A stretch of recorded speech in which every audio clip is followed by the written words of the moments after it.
Hi, my name is Vikki Hill. I'm Project Associate for Changing Mindsets and Associate Lecturer for Thinking Teaching at University of the Arts. And I'm pleased to welcome Dr Gurnam Singh, Principal Lecturer in Social Work at Coventry University and a Visiting Fellow in Race and Education for UAL as well. Hi, Gurnam. Hello, Vikki. Hi.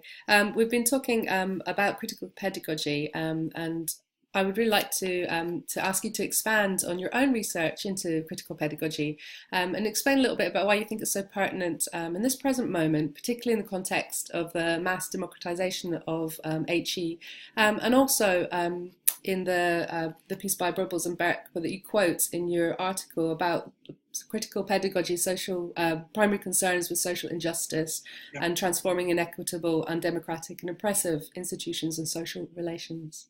Yeah, absolutely. I mean, I think in the previous conversation, I referenced John Dewey's work, and very important. He thought the future of democracy was intimately linked to universal and inclusive education. He didn't feel that societies could survive unless education was seen as a social good, a human right for all human beings. So that's a kind of starting point.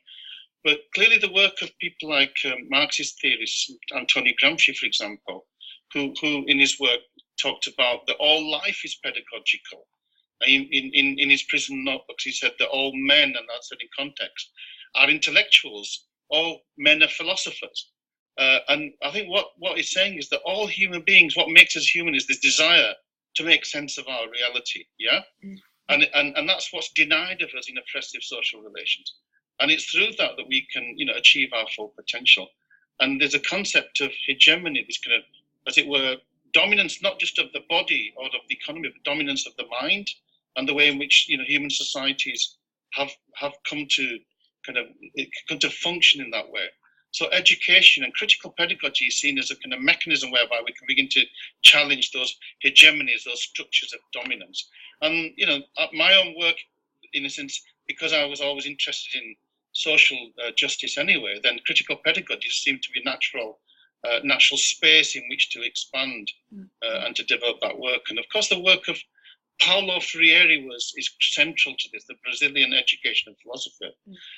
And he was interested in raising literacy levels amongst peasants. And, obviously he was focusing initially on on schools and the children of peasants. But he quickly began to realize that there seemed to be a wide alienation against education itself, a disconnect.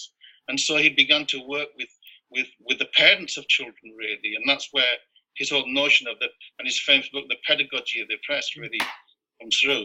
So the kind of basic aim of critical pedagogy in my own work is a kind of, an emancipation from oppression, really, through what Freire says, the awakening of the critical consciousness.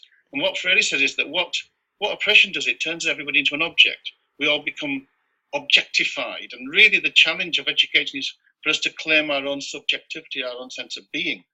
And therefore, the work of critical pedagogy is around ontology, around self, around reflexivity, but it doesn't just remain there. It's not just a therapy. It actually then, through developing what Freud calls critical consciousness, if you like, then you can begin to critique the world in which you live your life.